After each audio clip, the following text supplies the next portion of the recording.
Assalamualaikum warahmatullahi wabarakatuh. Warahmatullahi wabarakatuh. Yang saya hormati Ketua DKM dari Masjid As-Salam beserta pengurus lainnya, dan seterusnya kepada Bapak dan Ibu yang para jemaah subuh yang dirahmati Allah. Perkenalkan, nama saya Rizka Gusmi Aulia Ahli Madya Kebidanan. Saya ditemani oleh rekan kerja saya Meliza Utami, Sarjana Keperawatan. Kami ditugaskan dari Yayasan Binaan Kanker Nusantara, yang mana tujuan dari yayasan kami yang pertama adalah memberikan informasi kepada masyarakat sedini mungkin secara langsung tentang pengertian kanker, dan yang kedua mengenali secara dini gejala kanker rahim, kanker prostat serta kanker payudara, dan yang ketiga memberikan solusi cara sehat dan hemat untuk menghindari kanker dari tanaman alami yang ada di sekitar kita. Sebelum saya lanjutkan, saya bertanya dulu kepada Bapak. Ibu-ibunya nggak ada ya Bapak ya? Bapak aja ya? Apa itu kanker? Kantong kering Pak? Kantong kering buat laki-laki. Buat laki-laki. Iya, istilah kantong kering ini bisa juga kita benarkan Bapak-bapak. Kenapa demikian? Karena siapa saja terkena penyakit kanker, baik ini orang kaya, pejabat, artis sekalipun, bisa membuat kantongnya menjadi kering. Mengingat biaya pengobatan kanker sangatlah mahal, bisa menghabiskan puluhan juta, ratusan juta, bahkan miliaran rupiah, sampai-sampai menjual aset yang ada. Namun menurut medis, kanker merupakan suatu perubahan sel normal menjadi tidak normal, dan kanker ini berawalnya dari tumor. Sedangkan tumor itu sendiri terbagi menjadi dua bagian. Yang pertama adalah tumor jinak dan yang kedua adalah tumor ganas. Sedangkan tumor jinak pertumbuhannya sangat lambat sekali. Apabila terus dibiarkan dan tidak segera kita obati, tumor jinak ini akan berubah sifat menjadi ganas. Kalau sudah ganas, itulah yang dinamakan dengan kanker. Dan ini adalah proses perjalanan sel kanker dalam tubuh kita, yang mana sel kanker bisa berpindah ke bagian tubuh yang lainnya melalui pembuluh darah atau disebut dengan metastasis. Dan tumor bisa tumbuh di mana saja Bapak-bapak. Yang pertama bisa tumbuhnya di punggung seperti ini, tangan dan kaki, di leher, bisa juga tumbuhnya di pundak. Bisa juga di lapisan terlunak di tubuh kita seperti di mata. Dan ini adalah lipoma atau di bawah kulit, dan ini adalah proses pengangkatan tumor, dan ini tumor yang telah berhasil diangkat. Dalam kasus lipoma seringkali diabaikan oleh masyarakat kita, karena lipoma ini dia tidak mengganggu, tidak ada rasa sakitnya, dan tidak juga bertambah besar. Namun apabila terus dibiarkan, lipoma ini bisa saja berubah sifat menjadi ganas di saat daya tahan tubuh kita semakin rendah. Seiring bertambahnya usia, lipoma ini bertambah besar, berubah sifat sehingga semakin banyak di tubuh kita, dan ini sudah sulit untuk diobati nantinya. Kita kenali dulu faktor pemicu dari kanker. Yang pertama adanya faktor genetik ataupun faktor keturunan. Jika ada silsilah dari keluarga kita, baik itu ibu, ayah, nenek ataupun kakek yang pernah menderita penyakit kanker sebelumnya, ini bisa diturunkan ke generasi berikutnya. Jadi tidak hanya warisan yang diturunkan ya Bapak-bapak ya. Ternyata penyakit kanker ini juga diwariskan. Dan faktor yang kedua, adanya faktor kimia ataupun faktor fisika. Faktor kimia adalah polusi udara yang berasal dari asap kendaraan, asap pabrik, dan juga asap yang paling dekat dengan kita. Kira-kira asap apa Bapak? Iya, asap rokok. Tapi bapaknya di sini nggak ada yang merokok ya Pak ya? Insya Allah. Aman ya Pak ya? Di sini enggak ya? Di sini enggak ya? Di sini enggak. Nanti nyampe di rumah merokok.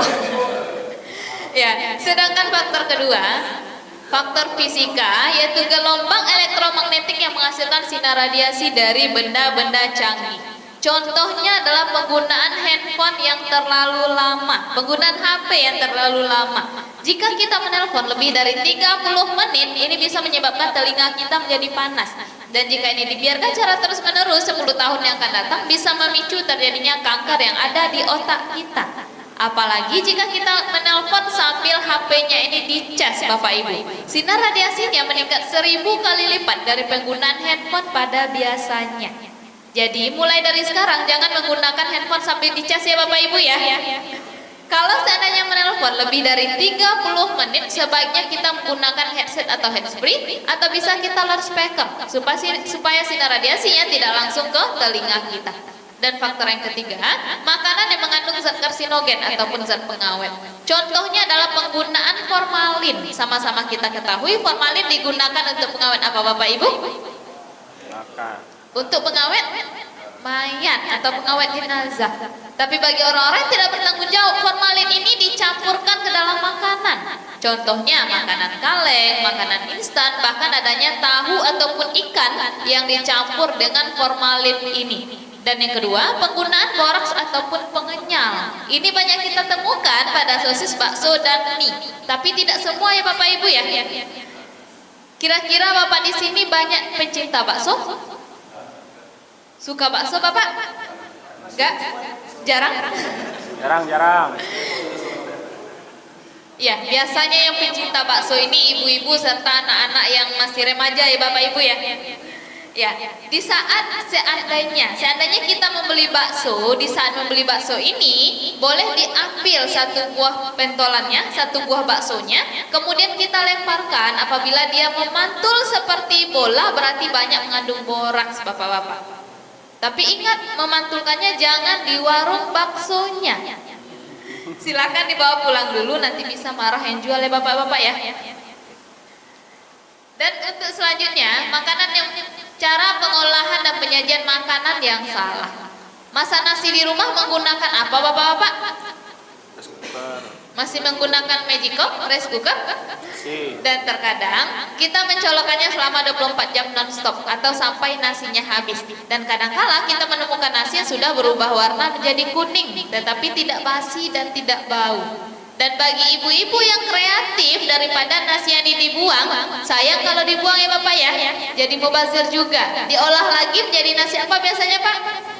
Goreng. Nasi goreng, ada yang dibikin kerupuk juga. Tapi sebenarnya nasi yang sudah berubah warna menjadi kuning ini tidak boleh kita gunakan lagi, tidak boleh kita makan lagi, karena sudah mengandung jamur, nama jamurnya Aspergillus flavus, yang mana jika jamurnya ini diolah, nasi ini masih tetap diolah, jamurnya bukannya mati tapi malah semakin bertambah banyak. Dan ini dapat memicu terjadinya kanker yang ada di dalam tubuh kita, khususnya kanker hati dan kanker usus. Dan yang kedua, penggunaan minyak goreng sudah lebih dari 3 kali pemanasan. Ini juga tidak boleh digunakan karena sudah mengandung zat radikal bebas di dalamnya.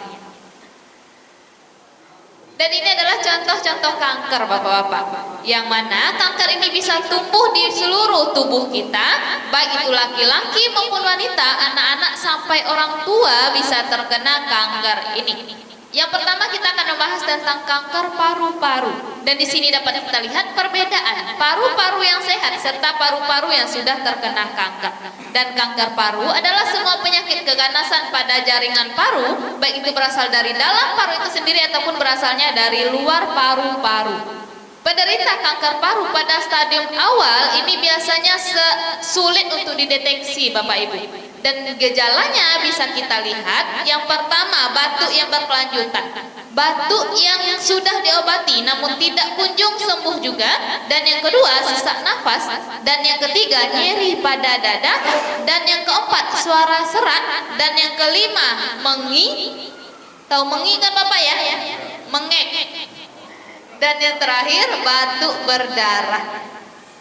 Jika ada gejala yang ini, segera periksakan ke rumah sakit dengan 3 cara pemeriksaan. Yang pertama dengan ronsen di bagian dada, dan yang kedua CT scan, dan yang ketiga dengan cara biopsi atau pengambilan jaringannya. Dan ini adalah faktor resiko ataupun pemicu terjadinya kanker paru-paru tersebut. Yang pertama adalah perokok aktif dan perokok pasif. Orang yang merokok serta orang yang menghirup asap rokok itu sendiri. Jadi seandainya bapaknya merokok di rumah, diusahakan jangan ada keluarga di rumah ya Bapak Ibu ya. Jangan di dalam ruangan, diusahakan di luar ruangan, apalagi kalau di rumahnya ada anak bayi dan balita. Ini sangat bahaya sekali. Dan yang kedua, paparan zat kimia, dan yang ketiga polusi udara, dan yang keempat adanya faktor genetik ataupun faktor keturunan. Dan ini adalah gambar penderita kanker paru-paru tersebut Bapak-bapak. 1 tahun saja seseorang aktif merokok bisa menyebabkan paru-parunya menjadi seperti ini Bapak-bapak. Jadi bisa dibayangkan ya Bapak ya, seperti apa paru-parunya sekarang. Sudah berapa tahun merokok sebelumnya. Dan selanjutnya kita akan membahas tentang kanker prostat.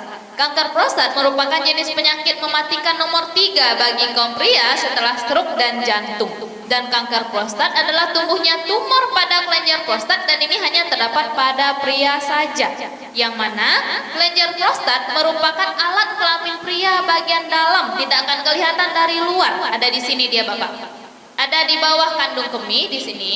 Kemudian ini yang sudah terkena kanker stadium 1 sudah ada titik kuning tengahnya ini. Kanker stadium 2, stadium 3 dan stadium 4. Yang mana sel kankernya sudah menyebar kemana-mana. Pada penderita kanker prostat stadium awal ini sangat sulit dideteksi Bapak-bapak. Kecuali bisa dirasakan oleh penderita itu sendiri. Yang pertama, susah saat buang kecil, dan yang kedua, saat buang kecil terasa sakit ataupun tidak tuntas ataupun masih menetes-netes, dan yang ketiga, sering sakit di bawah perut seperti turun perut, sakit pinggang dan sakit di pangkal paha, serta adanya darah bercampur air seni atau hematuria menurut medisnya. Kalau sudah ada gejala yang ini, segera periksakan ke rumah sakit karena tidak selalu terkena kanker prostat. Bisa saja infeksi saluran kemih ataupun penyakit ginjal. Gejalanya hampir mirip seperti ini Bapak-bapak. Bisa dengan 3 cara pemeriksaan. Yang pertama dengan cara PSA, dan yang kedua dengan cara biopsi atau pengambilan jaringannya, yang ketiga dengan cara colok dubur. Tapi untuk poin yang ketiga, tidak boleh dilakukan sendiri-sendiri di rumah ya Bapak ya. Harus dilakukannya di rumah sakit ataupun di laboratorium. Sedangkan yang beresiko terkena kanker prostat ini, yang pertama, maaf, pria yang berkulit hitam ataupun berkulit gelap. Ya, tapi jangan lihat temannya dulu Pak, jangan lihat bapaknya yang lain dulu. Yang dimaksudkan di sini yaitu pria dari ras negroid ataupun orang Afrika. Jadi kalau orang Asia masih aman ya Bapak ya. Dan yang kedua, pria yang sering bergonta-ganti pasangan masih aman Bapak-bapak? Aman. Dan yang ketiga, pria yang suka mengkonsumsi minuman beralkohol. Dan yang keempat, hubungan intim suami istri yang sangat jarang atau bapaknya terlalu sering menahan hasratnya. Waduh. Nah, ini juga beresiko terkena kanker prostat ini. Dan tak uat. Minimalnya 2 kali dalam seminggu. Oh. Boleh lebih tergantung kesepakatan bapak dan ibu di rumah. Mengapa demikian? Karena menurut surveinya semakin bertambah usia seorang pria, kebutuhan seksualnya semakin meningkat. Berbanding kebalik dengan wanita, semakin bertambah usia seorang wanita, kebutuhan seksualnya semakin menurun. Jadi silakan dikoordinasikan di rumah ya Bapak ya. Itu cara mudahan. Iya. Dan juga kanker prostat biasanya menyerang pria yang berprofesi seperti supir, petani, orang yang suka mengangkat beban berat melebihi berat badannya sendiri, serta orang kantoran yang duduknya lebih dari 7 jam. Ini beresiko terkena kanker prostat ini. Dan juga lebih rentan terjadi pada pria yang berusia 40 tahun ke atas. Namun tidak menutup kemungkinan juga pria yang masih berusia di bawah 40 tahun bisa terkena kanker prostat ini juga, karena saya sendiri pernah menemukan penderita kanker prostat yang masih berusia 28 tahun dan belum menikah. Dan ini adalah gambar penderita kanker prostat. Jadi maaf ya Bapak ya, kita tampilin gambarnya secara sekilas. Ini adalah penderita kanker prostat tersebut. Nah, sebenarnya kami juga bisa menjelaskan tentang kanker serviks Bapak yang dikhususkan untuk wanita, untuk ibu-ibu. Namun karena ibu-ibunya nggak ada, jadi saya skip saja ya Bapak ya. Jadi ini secara sekilas saja. Ini waktu dilakukannya operasi pengangkatan kista yang terbesar di Rumah Sakit Darmais, dan ini berat kistanya mencapai 40 kg. Dan selanjutnya kita akan membahas tentang kanker payudara. Adapun wanita yang beresiko tinggi terkena kanker yang ada di payudara, yang pertama adalah wanita yang setelah melahirkan tidak mau menyusui bayinya, dan yang kedua wanita yang mau menyusui tapi hanya dengan sebelah payudaranya saja. Jadi di sini ada 2 kemungkinan. Yang pertama ASI-nya tidak keluar, dan yang kedua bayinya yang tidak mau. Jadi kalau seandainya ASI-nya tidak keluar, ini masih bisa dikategorikan aman ya Bapak ya. Namun apabila ASI-nya bayinya yang tidak mau, kita harus curiga ada apa dengan payudara tersebut. Dan yang ketiga, obesitas atau kegemukan. Jadi ini secara sekilas saja penderita kanker payudara. Namun kanker payudara tidak hanya diderita oleh kaum ibu-ibu saja, kaum wanita saja. Laki-laki juga beresiko terkena kanker payudara ini jika sudah adanya faktor genetik atau faktor keturunan yang pernah menderita kanker sebelumnya. Dan yang kedua, pria yang perokok ataupun yang sering mengkonsumsi minuman beralkohol. Dan yang ketiga, yang suka mengkonsumsi makanan yang mengandung zat karsinogen ataupun zat pengawet. Kira-kira ini laki-laki atau wanita, Bapak-Bapak? Ini adalah penderita kanker payudara yang sudah stadium 3 pada laki-laki, dan ini juga yang kami temukan di masyarakat, penderita kanker payudara laki-laki juga. Gejala dininya baik laki-laki maupun wanita ini sama. Yang pertama, adanya benjolan yang tidak normal di bagian payudara, dan yang kedua adanya bintik-bintik dan kutil-kutil di kulit payudara, dan yang ketiga rasa gatal yang amat sangat di kulit luar payudara maupun di kulit bagian dalam payudara. Kemudian kulit payudara penderita kanker pori-porinya membesar seperti kulit jeruk. Kemudian ada rasa nyeri ataupun rasa menusuk-nusuk di payudara ataupun di bagian punggungnya. Bahkan ada juga yang bisa nyeri sampai ke lengan seperti ini juga. Itu adalah gejala awal terkena kanker payudara ini. Dan cara mendeteksinya bisa dilakukan dengan dua cara. Yang pertama, cara mamografi kita lakukan di rumah sakit, dan yang kedua dengan cara skema sadari yang dilakukan sendiri-sendiri di rumah, Bapak-bapak. Dan ini adalah penderita kanker payudara yang sudah berhasil diangkat ataupun yang sudah dioperasi. Namun operasi tidaklah menjamin kesembuhannya. Pernah Bapak lihat di masyarakat kita pada penderita kanker, walaupun dia sudah dioperasi, namun beberapa tahun ke depan akan muncul lagi kankernya. Dan ini karena akarnya ataupun saat dilakukan operasi hanya mengangkat bagian atasnya saja, bagian yang kelihatan saja yang dibuang, sedangkan akarnya itu masih tertinggal. Kalau tidak dilakukan kemoterapi atau dilakukannya radiasi, akarnya yang masih tertinggal tadi bisa tumbuh lagi di tempat yang sama ataupun di tempat yang berbeda nantinya. Seperti ini sudah pernah dilakukan operasi sebelumnya dan tumbuh lagi di atasnya. Dan ini adalah yang sudah menyebar ke punggungnya sampai ke belakang. Dan juga ini adalah kegiatan kami yang melakukan sosialisasi terkait penyakit tumor dan kanker yang kami lakukan di instansi pemerintah maupun di instansi swasta, dan juga kami lakukan di sekolah-sekolah dan langsung ke masyarakat melalui rumah ibadah ataupun PKK, dan juga di rumah sakit ataupun di puskesmas. Jadi kalau seandainya ada bapak-bapak organisasi lain yang bisa kami sosialisasi nantinya di sana, boleh nanti dihubungi langsung ke nomor yang ada di surat boleh, ataupun ke nomor saya langsung juga boleh. Dan ada juga program dari yayasan kami untuk memberikan dana bantuan kepada penderita kanker yang kurang mampu, yang mana di sini dapat kita lihat faktor ekonomi sangat mempengaruhi penderita kanker ini, yang mana kurangnya biaya dari mereka untuk berobat ke rumah sakit sehingga semakin memperparah penderita kanker ini. Yang awalnya hanya kanker payudara saja, namun karena terlambat diobati bisa saja kankernya menyebar sampai ke jari-jari seperti ini. Dan ini juga penderita kanker payudara. Setuju tidak Bapak dan Ibu mencegah lebih baik daripada mengobati? Setuju ya Bapak ya? Nah, jadi untuk materi selanjutnya akan dilanjutkan oleh Melisa.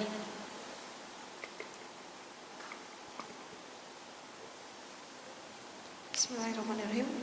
Kita lanjut ya Bapak. Baik. Di sini ada mencegah lebih baik daripada mengobati. Nah, yang mana bapak-bapak semua, bahwasanya sehat itu sangat mahal, sakit lebih mahal ya Bapak ya. Karena kalau kita udah sakit, itu biasanya berapapun biayanya itu pasti kita keluarkan demi untuk sehat, seperti itu. Nah, jadi pentingnya mencegah lebih baik daripada mengobati. Nah, untuk dari kita, Bapak semuanya, diingatkan lagi bahwasanya sel kanker itu sudah ada di tubuh kita masing-masing makhluk hidup. Jadi dia sebagian dari tubuh, sel yang sudah ada di tubuh. Nah, namun itu ada yang aktif, ada yang tidak, tergantung faktor 4 poin tadi. Jadi kalau 4 poin tadi bisa kita hindari, insya Allah kedepannya kanker ini tidak akan aktif. Namun sangat sulit untuk kita lakukan seperti itu, apalagi di zaman sekarang yang mana pengawet itu sangat banyak macamnya dan makanan juga sangat banyak macamnya bisa menyebabkan sel kanker tadi aktif seperti itu. Nah, untuk preventifnya, Bapak-bapak semuanya di sini ada 2 poin. Preventifnya ada yang dari luar, ada yang dari dalam. Kita lihat dulu yang dari luar.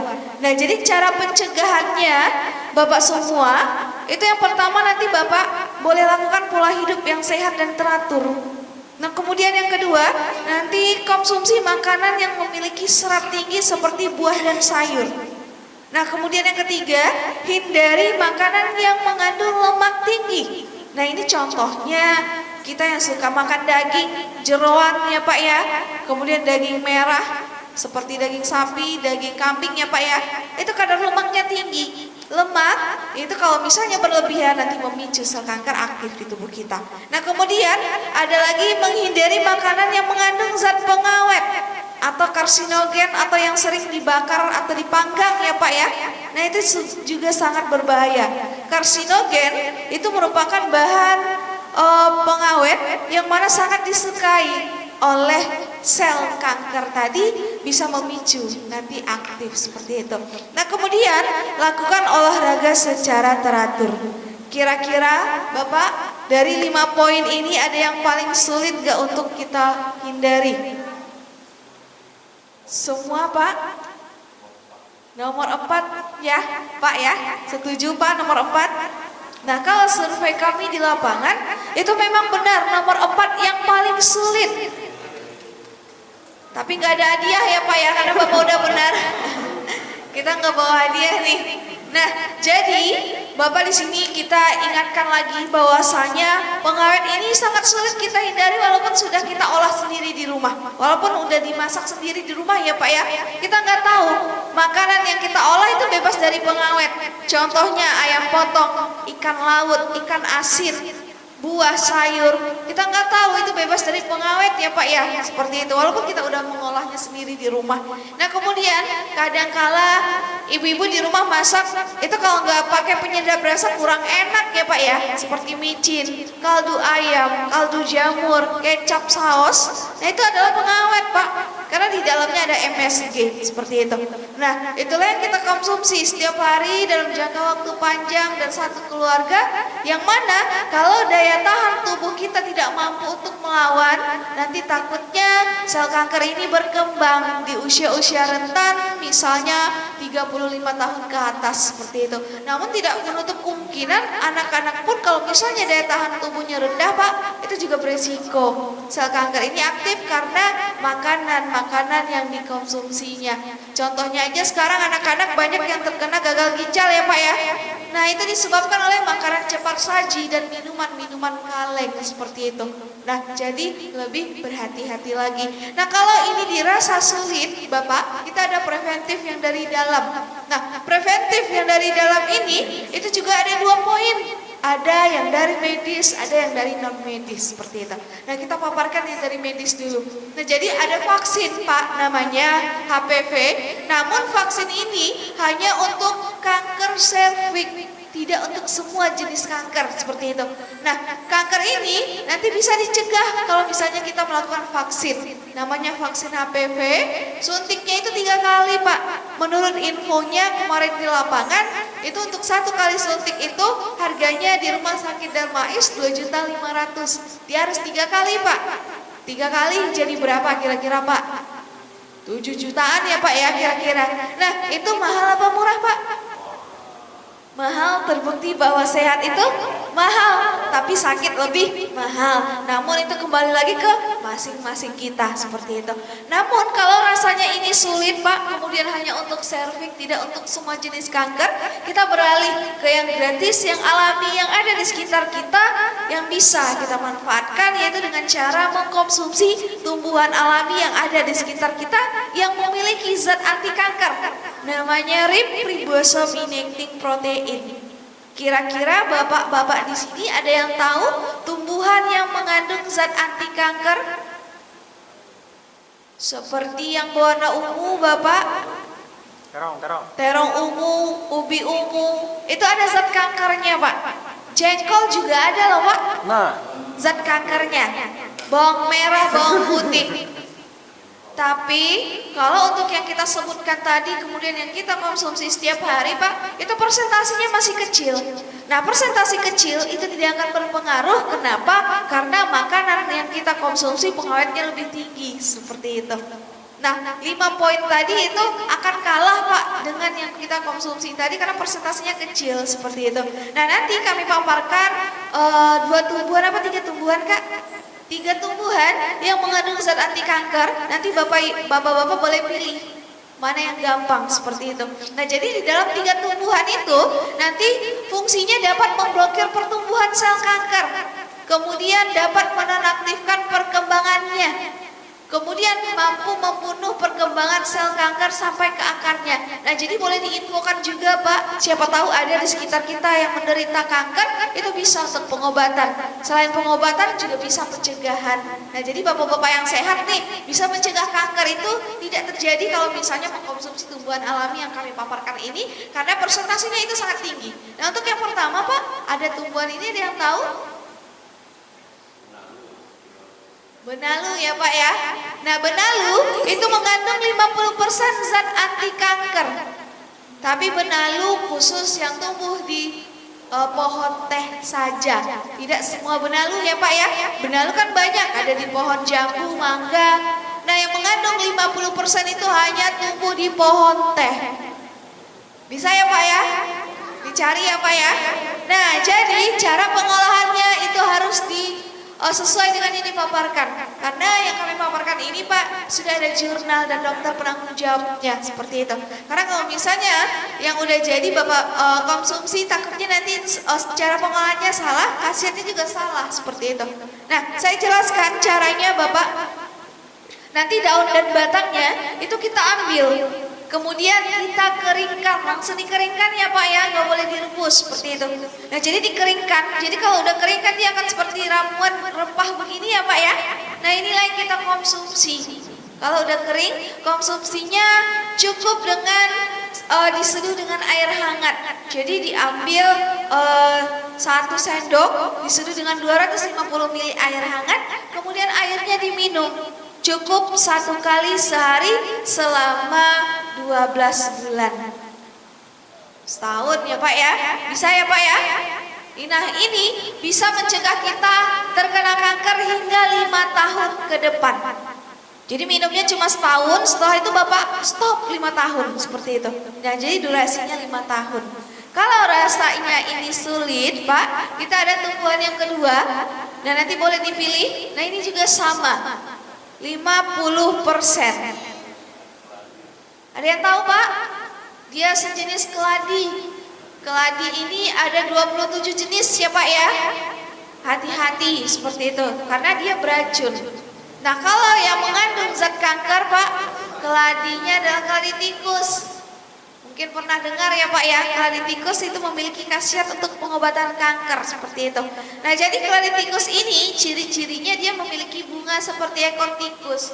Biasanya ini ada di tanaman hias ya Pak ya. Banyak sekali tanaman keladi tikus. Nah nanti cara pengolahannya Pak nggak boleh salah-salah, karena kan ini banyak racunnya ya Pak ya. Nah caranya nanti daun dan batangnya itu kita potong-potong, kemudian direndam dulu dengan air kunyit selama 24 jam. Setelah direndam, airnya dibuang, air kunyitnya ya Pak ya. Kemudian dikeringkan hingga menjadi bentuk rempah tadi. Tidak boleh di bawah cahaya matahari ya Pak ya, karena khasiatnya juga nanti akan hilang seperti itu. Nah setelah kering, boleh dikonsumsi dengan cara menyeduhnya lagi. Jadi diambil 1 sendok teh, kemudian diseduh dengan 250 ml air hangat, airnya diminum. Sama, 1 kali sehari selama 12 bulan. 1 kali sehari selama 12 bulan untuk mencegah kita terkena kanker dan tumor, kemudian untuk penyakit lainnya seperti itu. Nah kalau dirasa ini sulit Bapak, kita ada yang terakhir, nanti boleh pilih yang mana saja ya Pak ya, yang paling gampang yang dicari seperti itu. Nah ini yang terakhir, ada yang tahu Pak? Sejenis temu. Kalau ini sejenis temu ya Pak ya, bukan kunyit, tapi satu keluarga lah, satu rumpun dengan kunyit atau temulawak ya Pak ya, temu-temuan. Nah, jadi Pak, ini namanya temu putih. Temu ini kan banyak, ada temu ireng, temu mangga, temu kunci. Nah, kalau ini dia temu putih. Jadi temu putih atau Curcuma zedoaria ini memiliki zat kanker 95% penelitian dari Dr. Hembing Wijaya Kusuma. Pakar herbal ya Pak ya. Jadi zat kankernya itu 95% sempurna. Jadi kalau untuk temu putih ini ciri-cirinya Pak sama daunnya seperti kunyit, tapi batang tengahnya memiliki merah keunguan seperti yang digambar. Nah, yang sudah boleh kita olah Bapak-bapak semuanya itu kalau usia tanamannya sudah usia 2 tahun. Nah, bagaimana cara kita melihat usia 2 tahun itu dengan ciri-ciri bunganya. Jadi kalau bunganya sudah berubah warna merah ya Pak ya, merah keunguan, itu baru boleh kita olah. Kita ambil umbinya, kita potong, nanti akan ada lingkaran tengah. Wortel itu ada lingkaran tengahnya kan ya Pak ya, kebayang? Nah, sama dengan ini. Jadi lingkaran tengahnya saja yang kita sisakan, kulit luarnya dipotong tebal aja. Sisakan yang tengah, kemudian dipotong kecil-kecil, kemudian dikeringkan. Setelah kering Pak, nanti boleh ditumbuk atau di blender. Bubuknya atau serbuknya bisa disimpan di toples, itu awet sampai 2 tahunan. Nah, cara bapak-bapak konsumsi untuk pencegahan kanker itu cukup dengan takaran dosis 1 sendok teh diseduh dengan 250 ml, diaduk langsung diminum. Nah, rasanya Pak itu sangat pahit, lebih pahit dari Samiloto.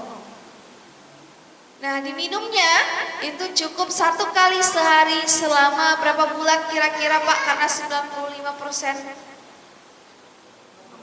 3 bulan Pak, kalau yang ini 3 bulan. Jadi minumnya 1 kali sehari selama 3 bulan saja. Setelah itu stop hingga 5 tahun ke depan untuk pencegahan. Nah, yang tidak boleh minum itu penderita HIV, ibu hamil, kemudian ibu menyusui masih usia 4 bulan, kemudian anak-anak yang masih di usia 5 tahun ke bawah, itu tidak boleh konsumsi seperti itu. Nah, untuk yang konsumsi obat dokter kadang kan banyak dari kita ya Pak ya. Nah, itu boleh dianjurkan. Kenapa? Karena fungsinya ini mematikan zat-zat kimia yang ada di tubuh kita, bahkan menetralkan, tidak memberatkan peran ginjal seperti itu. Nah, tumbuhan ini seperti ini Pak. Nah, jadi kalau misalnya ada lingkaran tengahnya, dipotong kecil-kecil kemudian dijadikan bubuk, nanti boleh disimpan. Khasiat lainnya itu banyak sekali. Nah, salah satunya bisa untuk pengobatan asam urat, diabetes ya Pak ya, mah kronis, nyeri lambung, sinus, masalah head, keputihan, darah tinggi, darah rendah. Kemudian untuk program hamil ini juga bisa, dengan catatan suami istri ini harus minum Pak. Harus diminum kalau untuk program hamil seperti itu. Nah, jadi kalau untuk tumbuhan ini itu banyak kok di sekitar kita Pak, tapi karena kurang kita sadari manfaatnya ya udah dibiarin aja, bahkan ada yang sampai dibuang seperti itu. Nah, jadi tumbuhannya seperti ini Pak, ini waktu itu kita temui di daerah Sukabumi. Nah, jadi ini juga temu putih ini juga masuk ke berita koran ya Pak ya, bahwasanya manfaatnya juga sangat tinggi, bahkan sampai menyembuhkan penderita kanker seperti itu. Nah, kira-kira Pak, tumbuhannya ada nggak Pak di sekitar kita? Di kampung banyak ya Pak ya? Atau ada yang mau nggak Pak tumbuhannya? Mau. Untuk budidaya, mau ya Pak ya? Nah, jadi bagi yang ingin budidaya atau mau tumbuhannya, gratis Pak kita berikan dari yayasan. Nah, kalau misalnya ada yang mau, nanti boleh jemput ke alamat kita. Alamatnya ada di Jakarta Timur. Nanti kalau misalnya Bapak arah ke sana, boleh hubungi dulu ya Pak ya. Dihubungi dulu karena kita nggak stay di kantor biasanya. Takutnya nanti ada jadwal ke lapangan seperti itu. Nah, bagi yang mau bibit gratis silahkan jemput ke kantor seperti itu. Nah, mungkin sampai di sini ada yang ingin ditanyakan Pak, boleh? Kalau misalnya ada yang mau nanya, boleh Pak? Silakan. Nah, beda dari temu putih dan kunyit putih, itu dari rimpang dan umbinya saja sudah beda Pak. Kemudian khasiatnya juga sudah beda. Nah, untuk kunyit putih, itu zat kanker kankernya tidak sesempurna temu putih 95%, tapi bisa untuk mempertahankan daya tahan tubuh. Nah, dari rimpangnya, kalau untuk kunyit putih dia seperti kacang tanah atau anggur kecil-kecil. Nah, sedangkan temu putih ini dia seperti jahe, lebih besar umbinya. Dari situ saja kita sudah bisa membedakan. Kemudian untuk rasa dan bau itu juga sangat berbeda, Pak. Gitu. Lebih pahit temu putih daripada kunyit. Dan khasiatnya juga sangat jauh berbeda. Kalau temulawak mungkin juga pernah dengar ya Pak ya. Jadi kalau temulawak ini untuk zat kankernya itu tidak ada, tapi bagus untuk menaikkan nafsu makan. Temulawak ya Pak ya. Nah, fungsinya untuk menaikkan nafsu makan. Gitu.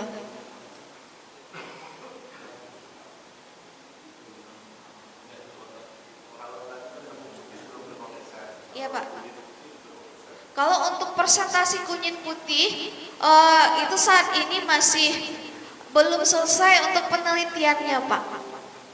Gitu. Jadi tidak bisa kita paparkan, karena kalau misalnya dipaparkan hasil jurnalnya itu masih beda-beda Pak. Gitu. Jadi kalau kita paparkan kan nanti takutnya salah gitu. Kalau untuk kunyit putih. Kalau untuk temu putih itu jurnalnya memang penelitian dari Dr. Hembingnya memang 95% jurnalnya dan bukti-buktinya itu ada seperti itu. Makanya berani kita paparkan. Kalau untuk kunyit itu masih 50-50 Pak gitu. Masih banyak jurnalnya yang tidak sama hasilnya. Makanya tidak berani kita paparkan seperti itu. Takutnya nanti salah ya Pak ya. Jadi kalau salah nanti akan menimbulkan penyakit lainnya. Akan ada efek samping lainnya seperti itu. Mungkin ada lagi Pak?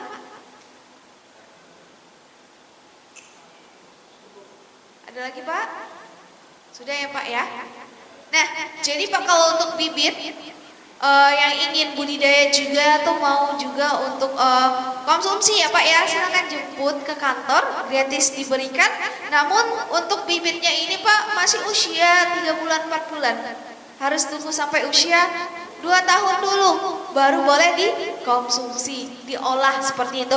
Nah, catatan lagi Bapak semuanya, bahwasanya temu putih ini kan sudah banyak juga yang jual umbi-umbian ya Pak ya. Nah, takutnya nanti Bapak beli online umbinya atau beli di pasar umbinya, nah itu tidak disarankan langsung diolah, bibitkan dulu. Karena kita nggak tahu umbinya ini udah usia 2 tahun apa belum, seperti itu. Nah, sama halnya dengan bubuk ya Pak ya. Bahkan di penjual jamu pun itu sudah ada bubuknya. Nah, hati-hati karena kita nggak tahu prosesnya. Jadi kalau prosesnya salah Pak, itu tubuh kita nanti takutnya nggak terima, akan ada efek samping. Efek samping nanti akan merusak tubuh kita seperti itu. Nah, jadi disarankan Bapak kalau misalnya ada bibitnya itu kembangkan dulu, tunggu sampai usia 2 tahun, atau beli umbinya tunggu sampai usia 2 tahun seperti itu. Jangan langsung diolah. Nah, jadi harus nunggu 2 tahun Pak, karena kalau misalnya tidak ditunggu akan ada efek samping seperti itu. Bisa ya Pak ya? Lama nggak ya Pak? 2 tahun? Lama ya? Nah, jadi kalau misalnya terlalu lama nunggu usia 2 tahun Bapak semuanya, temu putih ini sebenarnya banyak yang udah jadi, tapi perlu diperhatikan untuk badan POM-nya ya Pak ya, kandungannya, kemudian labelnya halal atau tidak seperti itu. Nah, untuk temu putih ini biasanya juga sudah banyak di pasaran yang berbentuk kapsul. Cari yang benar-benar putih, temu putih Pak. Kalau misalnya ada campuran, itu dikhawatirkan akan menimbulkan iritasi di lambung ataupun kadarnya itu berbeda seperti itu. Nah, lebih berhati-hati lagi. Nah, jadi di sini Pak kita ada info bahwasanya kalau untuk temu putih ini di yayasan itu memang tidak ada disediakan yang udah jadi. Tapi ada bibitnya, silakan jemput gratis untuk semua masyarakat yang ikut sosialisasi seperti itu. Nah, kemudian untuk infonya temu putih yang udah jadi Pak, paling nanti kita hanya rekomendasi. Nah, kenapa direkomendasikan? Karena dikhawatirkannya nanti yang dibeli di pasaran itu tidak sesuai, kemudian nanti terjadi sesuatu, tidak ada dokter penanggung jawabnya seperti itu. Nah, yang mana di sini Pak kita ada webnya ya Pak ya, jadi kita resmi ada dokter penanggung jawab dari yayasan yaitu Dr. Bob Andinata, spesialis onkologi kanker. Kemudian kita juga sudah ada izin dari Kemenkes, sudah rekom seperti itu. Nah, jadi aman. Nah, jadi di sini solusi terakhirnya Pak, kita akan mencarikan rekomendasi tumbuhan temu putih ini yang sudah jadi berbentuk kapsul. Jadi nanti kalau misalnya Bapak yang mau pencegahan kemudian terlalu lama nunggu usia 2 tahun, itu boleh langsung konsumsi yang udah jadi. Nah, kalau yang udah jadi yang benar-benar aman itu yang kita rekomendasikan Pak, itu namanya Zedo Alpha. Nah, ini yang udah jadi ya Pak ya, namanya Zedo Alpha. Kemudian ini sudah ada badan POM-nya, kemudian dia sudah berbentuk kapsul Pak. Ada di Magelang, Jawa Tengah, alamatnya silahkan ke sana. Kalau misalnya ada yang mau pencegahan pengobatan beberapa penyakit tadi, seperti itu. Nah, jadi bentuknya seperti ini ya Pak ya. Dia sudah ada label halal, badan POM-nya berbentuk kapsul. Kapsulnya ini isinya 90 Pak. Jadi sudah cukup kalau misalnya Bapak mau mencegah hingga 5 tahun ke depan. Dikonsumsinya 1 kali sehari sebelum tidur. Nah, sebelum tidur selama 3 bulan. Setelah 3 bulan itu kan habis ya Pak ya 1 botolnya. Ya udah stop sampai 5 tahun ke depan seperti itu. Jadi 1 botol cukup untuk 1 orang pencegahan. Nah, ini manfaatnya ya Pak ya.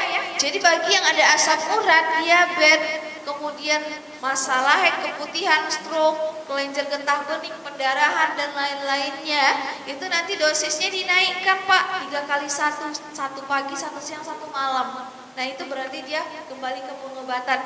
Bagi penderita kelenjar getah bening, miom, kista, kemudian tumor, itu dosisnya dinaikkan Pak menjadi 6 kapsul sehari, 2 pagi, 2 siang, dan 2 malam seperti itu. Nah, jadi dosisnya dinaikkan bagi penderita penyakit lainnya. Kalau untuk yang mencegah cukup 1 kali sehari selama 3 bulan seperti itu. Nah, jadi untuk yang udah jadi ini Pak, kalau Bapak cari di online ini pun gak akan ketemu. Karena dia masih alami, kemudian masih produksi rumahan. Nama dokter produksinya ya Pak ya, itu Dokter Irfan. Ada penanggung jawabnya di sana dan apotekernya. Adanya di Magelang, Jawa Tengah. Jauh nggak Pak ke Magelang, Jawa Tengah? Ada kampungnya di sana nggak Pak? Mudik sekalian ya Pak ya ke Magelang. Nah, ada yang mau tahu nggak Pak harganya berapa? Nah, 1 botolnya itu di CV harganya 500.000 Pak. Nah, silakan ke sana kalau misalnya Bapak berminat untuk pencegahan dan pengobatan beberapa penyakit. Ini ya Pak ya, seperti itu. Nah, namun kalau rasanya terlalu jauh ke Magelang, untuk dari yayasan Pak, itu kita bersedia membantu menjembatani. Nah, jadi ini hanya membantu menjembatani Bapak kalau misalnya ada yang mau dibantu pesankan, kita bantu nanti pesankan ke Magelang, tapi ada syaratnya. Nah, syaratnya kita ada formulir. Mungkin bapak-bapak di sini pernah dapat juga ya Pak ya, seperti itu. Caranya juga masih sama seperti itu karena ini sama dengan tahun-tahun yang lalu. Nah, jadi nanti formulirnya diisi. Nah, nanti bagi nama yang sudah mendaftar itu kita daftarkan, laporkan ke CV. Nanti dari CV akan mengirimkan ke sini. Nanti 2 hari 3 hari barulah diantarkan ke alamat ya Pak ya, karena nanti ada formulirnya, itu alamat juga tertera, kontak teleponnya juga seperti itu. Nah, bagi yang menuliskan nama itu nanti mendapatkan subsidi dari yayasan Pak. Nah, jadi dari yayasan itu hanya subsidi yang diberikan. Jadi subsidinya 50%. Jadi berapa Pak? 250 untuk 1 botol bagi yang menuliskan nama, yang mendaftarkan hari ini ya ikut sosialisasi. Dan itu hanya berlaku hari ini dan bagi bapak-bapak yang sosialisasi seperti itu. Nah, kemudian kalau misalnya untuk pemesanan langsung ke CV, nanti Bapak langsung berurusan ke CV, tidak melalui kita seperti itu. Nah, jadi kalau misalnya rasanya Bapak semua ingin dibantu, boleh silahkan daftarkan namanya, pembayarannya nanti kalau misalnya pesannya yang sudah datang. karena kan ini sifatnya membantu seperti itu. Nah, jadi ini khasiat-khasiat lainnya siapa tahu di sini berminat untuk pengobatan asam urat, diabetes dan lain-lainnya, itu silakan nanti diisi di list namanya, nanti akan kami lapor ke CV. Nah, mumpung ada potongan subsidi ya Pak ya. Jadi subsidinya ini 50% itu dari yayasan. Sedangkan dari yayasan kita ada donatur Pak. Nah, jadi makanya ada potongan dari sana seperti itu. Nah, siapa tahu di sini Bapaknya mau dibantu, manfaatkanlah daripada nanti ke CV 500.000 ya Pak ya. Nah, jadi kalau misalnya melalui ini kalau kita pesannya satu itu harganya 250, kalau ke CV 500.000 seperti itu. Nah, kalau pesan 2 kan udah dapat 500.000 itu 2 ya Pak ya, seperti itu. Nah, jadi kalau untuk info yang terakhir ini Pak, bagi yang mau saja, karena kita nggak ada paksaan ya Pak ya.